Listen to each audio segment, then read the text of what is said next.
Look across Bangladesh today. You see constant forward momentum. Rapid economic development has built a modern infrastructure of highways, digital networks, and soaring urban centers.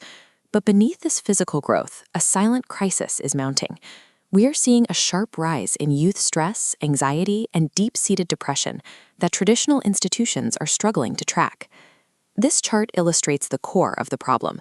As the line representing our digital consumption and mobile dependency sharply rises, the line tracking baseline psychological well-being drops right alongside it. That extreme dependency on screens is fraying the ties that used to hold communities together. It isolates family members living under the same roof, driving a wedge into daily communication and accelerating a noticeable decay in traditional social values. Our existing institutions were built for a different era. The physical schools and traditional community centers we rely on lack the tools and the training to handle a behavioral crisis of this magnitude. Bangladesh is navigating a new social reality. To navigate it safely, the country requires an invisible, psychological defense system capable of protecting the minds of its youth. The SQSF Counseling Center and Smart Library is stepping in to build that exact defense system. Their core thesis is straightforward. Society can only be protected by deploying ethical mental health support at a massive grassroots level. They are designing a framework to train 100,000 young people, creating a nationwide network spanning cities and remote villages. To maximize impact, this workforce is structurally organized to reinforce three foundational pillars: the family, the school, and the community. The strategy starts with the first pillar, the family.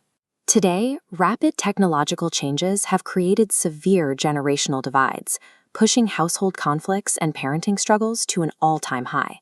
To bridge that gap, the SQSF curriculum specifically trains these young counselors in parenting and family counseling, giving them the exact mediation skills needed to repair those generational fractures.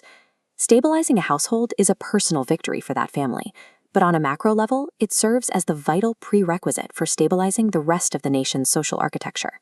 Once the family unit is supported, the focus shifts to the second pillar, the educational institution. The modern classroom has become the primary battleground for behavioral issues, bullying, and digital addiction. The training addresses this head-on through specialized child, youth, and school-based counseling modules, effectively turning every school into a protective sanctuary for its students. The strategic goal of this school-based deployment is early interception.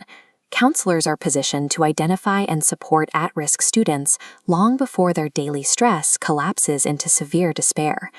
But treating individual psychology inside a classroom has limits if the surrounding environment is failing. That brings us to the final pillar, the community. Look at this standard psychological response loop. The SQSF curriculum expands this baseline model, integrating a new layer of ethics, value-based life skills, and communication techniques.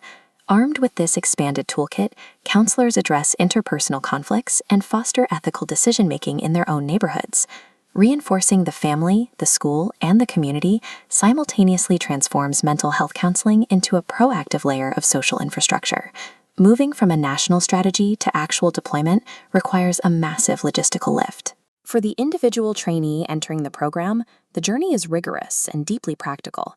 Participants undergo clinical supervision, complete targeted internships, and manage real case studies, ensuring they master the practical application of their education before entering the field. There is also a clear economic reality attached to this initiative. Certification opens up a viable new career path, where a professional's income naturally scales with their growing experience and the scope of their local work. SQSF's endgame is highly specific. They want to establish counseling awareness in every single home, active mental health services in every school, and a skilled professional in every local area across the country. Achieving a goal this massive requires immediate manpower. They are issuing a direct call to any young person passionate about human service, education, and social development to step up and join the initiative. It all comes back to a definitive formula that drives this entire movement. Skilled counselors build healthy families, and healthy families are the surest way to build a humane Bangladesh.